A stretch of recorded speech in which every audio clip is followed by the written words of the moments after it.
Bueno, muy buenos días. El día de hoy nos encontramos en el podcast Psicoescucha. Tenemos varios invitados el día de hoy. Tenemos a Josué Cruz, Diana Bonifaz y Marky Ramírez, los cuales nos van a hablar y nos van a mostrar un poco más de lo que es la psicoterapia humanista, con un enfoque humanista, ¿no? Si bien destaca que hay distintos tipos de psicoterapia, y en este caso vamos a tocar algo de psicología humanista, nos vamos a ahondar un poco en este tema. Entonces, Diana, ¿nos podrías hacer una información, un poco de la introducción?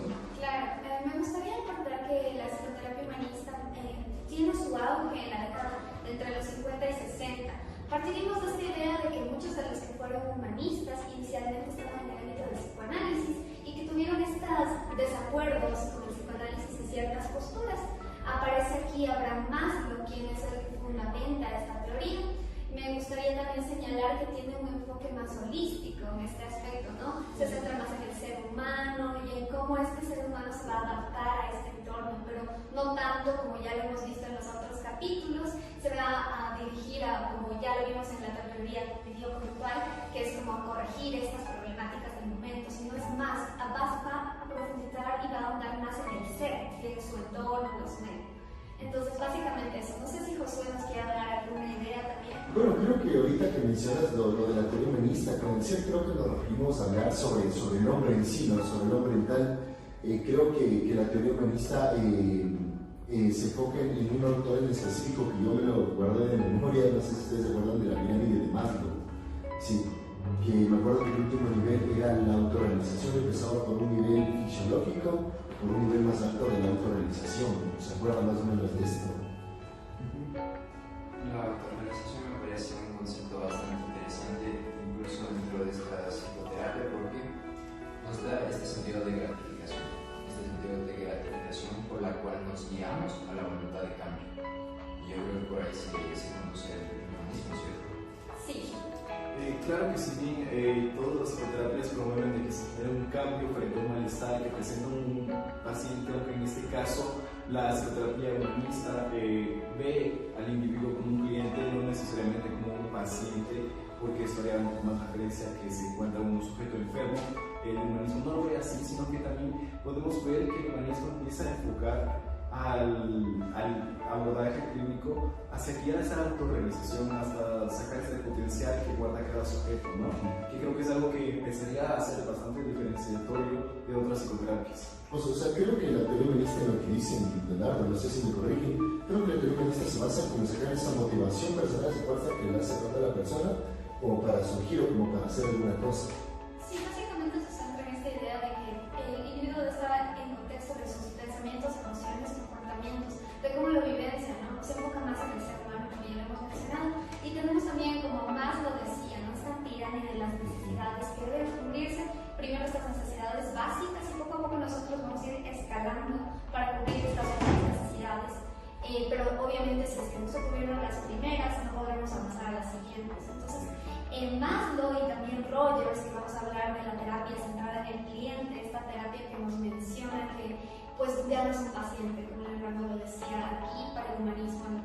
El cliente, esta persona que acude, ¿por qué? Porque el rato que le encasillas de pacientes que tienen alguna enfermedad, y aquí la persona no va por eso, va porque algo le genera malestar, pero él no lo ve como una enfermedad, sino eso se puede solucionar en vista de que es un ser humano y va a tener sus falencias, pero también puede cubrir estas necesidades de que, o sea, no es un problema, hagámoslo como desde la perspectiva yo me puedo autosuperar. Y tal vez alguna definición de algunos conceptos, técnicas que se puede usar dentro del ámbito humanista, tal vez.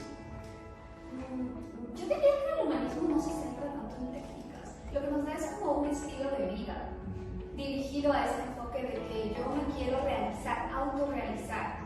Entonces no sé si ustedes lo ven desde otra perspectiva en el humanismo. Creo que parte de lo que dices de este término de la autorrealización vendría a ser también un buen concepto para entender un poco por la vía que guía la psicoterapia humanista, ¿no? Esta manera de llegar a un punto, a un estado donde el sujeto ya se encuentre en plenitud total, tras haber pasado un largo proceso, ya se encuentre en un clímax total. Entonces, este concepto como el de la autorrealización, el potencial, creo que son conceptos que también se llevan bastante a entender de lo que trata la psicología humanista. Como psicoterapia, la corriente humanista humanista, creo, me corrigen igual, pero la veo limitada en el sentido de, si nos vamos por el sentido de la autorrealización, en diferencia de las otras corrientes, es como en las otras corrientes hay un bienestar universal, digamos. Entonces buscan este bienestar y tienen esta estandarización según este bienestar. Entonces, el humanismo creo que se desvía de ese lado y dice, no hay un bienestar universal, sino centrándonos en el humano tiene su propio bienestar. Y buscando su propio bienestar, aquí es cuando digo que se limita, porque imaginémonos que cada uno realmente busque su propio bienestar individual. Tenemos un colapso de la sociedad como tal. Claro, quizá aquí la psicoterapia humanista también se viene a diferenciar bastante de otras. Generalmente, quizá tomando como ejemplo la psicoterapia cognitivo-conductual, llega a ser, como tú mencionas, bastante universal hasta el punto de generar o guiar su abordaje de tal modo que el sujeto termina siendo un sujeto adaptable, más allá de autorrealizable, más allá de haber sacado su potencial, que sea un sujeto que está adaptado a un sistema, está adaptado a todo un espacio donde éste se comporta de manera adecuada. ¿Okay? Sin embargo, en la psicología humanista, nos viene a hablar de, justo como tú mencionabas, este estado de autorrealización propio más individual, más subjetivo, que hace referencia a un camino mucho más propio, ¿no? A diferencia de otro tipo de psicoterapias donde el punto de alcanzar un bienestar universal. Claro. Si nos dirigimos hoy en día, por ejemplo, vemos la psicología humanista, en la mayoría de literatura que encontramos de autosuperación y motivación, es lo que te vende, es lo que la gente busca. O sea, están muy centrados enfocados en sí mismos, y como Maki ya lo menciona, quizás esto no es, o sea, dependerá de la persona a la que se le aplique, ¿no es cierto? Vamos a ese punto de que como terapia, como enfoque, va más orientado a esta necesidad de autosuperación y sentirse bien, pero es con algo muy actual. Vamos también a esta idea de que el consumismo, en ese sentido de que es algo dirigido a las masas, mira, sigue este manual, estos pasos, cumple con esto y vas a ser una persona realizada. Realmente no es así. Por eso tenemos aquí a los dos enfoques para que nos den su participación. ¿Cómo lo ven ustedes desde su teoría, su postura? ¿Qué les parece? Bueno, creo que hablando, como ya los hablamos en capítulos anteriores, creo que desde la rama cognitivo-conductual, creo que como habló Leonardo, creo que una persona está guiada por un modelo. Y como ya hablamos en el capítulo anterior sobre la teoría cognitivo-conductual, creo que cada persona sí o sea, tiene un modelo a seguir. No sé si me hago entender. Cuando de chiquitos decíamos, yo cuando sea grande quiero ser como mi papá. O sea, nada más explicar, es como que todos tenemos como que un modelo a seguir, más que nada. También, no sé si es que abarque, corrígeme o denme un término, no sé. ¿El bienestar colectivo viene a ser parte de la teoría humanista o solo el bienestar propio? En general, de lo que yo conozco, se basa en el bienestar del individuo, no estamos hablando de colectivo, pero se debería suponer que si la persona está bien, el sistema funcionaría, pero si vamos por las teorías. Exacto, justo eso. ¿Creen que el bienestar colectivo se abarcaría mejor desde la teoría sistémica o cómo? Bueno, creo que desde la teoría sistémica lo que hacemos hincapié es que tenemos un sistema funcional, ¿no? Entonces, el punto es si tratamos con un individuo o generalmente de la psicoterapia con un sistema, una familia, es que este sistema funcione bien, sea funcional, ¿ok? Entonces, creo que este bienestar colectivo, si bien estaría un poco más del lado de la psicología social, la psicoterapia sistémica vendría a representar que tengamos un sistema que funcione. ¿Okay? Quizá sean un poco reducidos, no necesariamente que hayan alcanzado su potencial o que hayan llegado a la autorrealización, pero que sea un sistema que está funcionando. Correcto. No sé, Maggie, tal vez alguna aportación sobre este tema. Pues desde el psicoanálisis básicamente se centraría en este deseo, ya que cuando hablamos de, por ejemplo, la autorrealización, así sea individual o grupal, también vamos a hablar de este deseo de autorrealización, o esta autorrealización que significa como tal ya un deseo. Entonces, ahí nos podemos ir por los dos caminos, que es cumplirlo o no cumplirlo. Psicoanalíticamente siempre va a ser no cumplirlo, ya que cumplirlo nos va a traer angustia. Aún así, sigue, como había dicho antes, esto del psicoanálisis acabas cayendo dentro de lo que quiere ser objetivo y propone saber que no sabemos. También propone esta estandarización para la adaptación a la sociedad, una adaptación a un contexto específico. Bueno, sí, también, perdón por contarlo, quisiera entender más o menos el contexto de cómo se llevaría a cabo un caso que se dirige con una teoría humanista. No sé si ahora tal vez tengas algún caso. Sí, me gustaría compartirles un caso. Justamente en la paciente se llama Clara y tiene 23 años. Tuvo un proceso de 5 sesiones.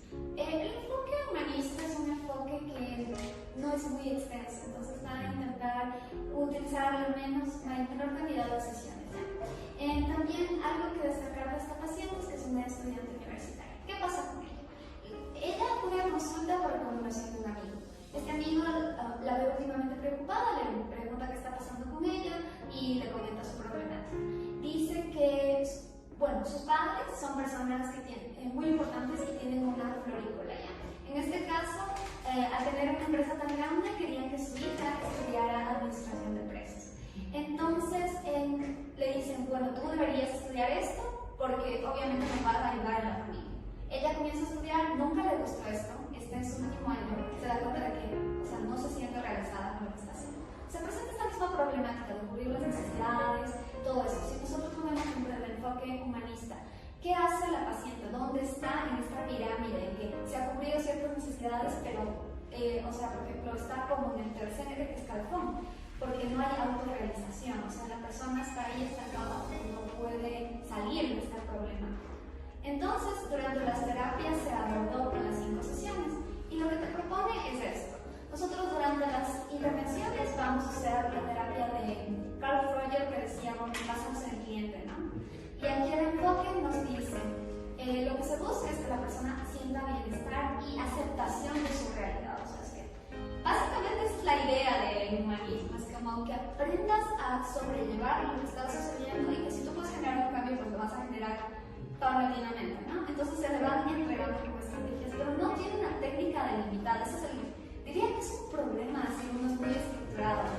Entonces, durante estas 5 sesiones se logró una mejoría. La paciente se dio cuenta que realmente debería priorizarse a ella. Y eso es lo que destaca el humanismo, porque yo me priorizo como ser humano. Y básicamente sí, tuvo una mayor panorámica de que yo debo hacerlo por mí y los estudios son algo importante. En realidad es como que es tu decisión de vida, entonces tomo una decisión de cambiar estas cosas. Pero obvio no va a ocurrir esto en todos los casos, dependerá del paciente que llegue. Como ustedes ya lo saben desde el enfoque debería para mí aplicarse desde la persona. Hay ciertos enfoques que van más con determinado cliente en este caso, o determinado paciente, dependiendo de la corriente.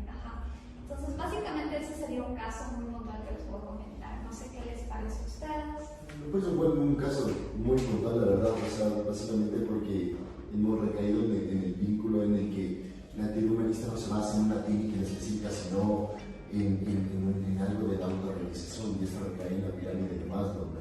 Sí, básicamente aquí utilizamos la pirámide de Maslow, porque Maslow te dice que vas a ir cubriendo necesidades y poco a poco la autorrealización, el ser humano se realiza cubriendo esas necesidades. Entonces es una cadena que te permite llegar a lograr estos escalafones y finalmente tú te realizas como ser humano. Esa es la idea que ellos te promueven, ¿no?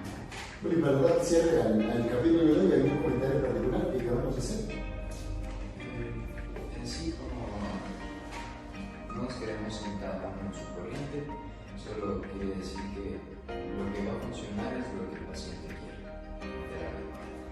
Lo que el paciente quiere va a funcionar, sea la corriente que sea, y esto es interesante en el sentido por aumentar el concepto de placebo, pero y va a funcionar como quiera funcionar así. Creo que sería todo por el capítulo de hoy. Creo que nos estaremos viendo en un próximo capítulo y muchas gracias por seguir a Psicoescucha y nos vemos en otro capítulo.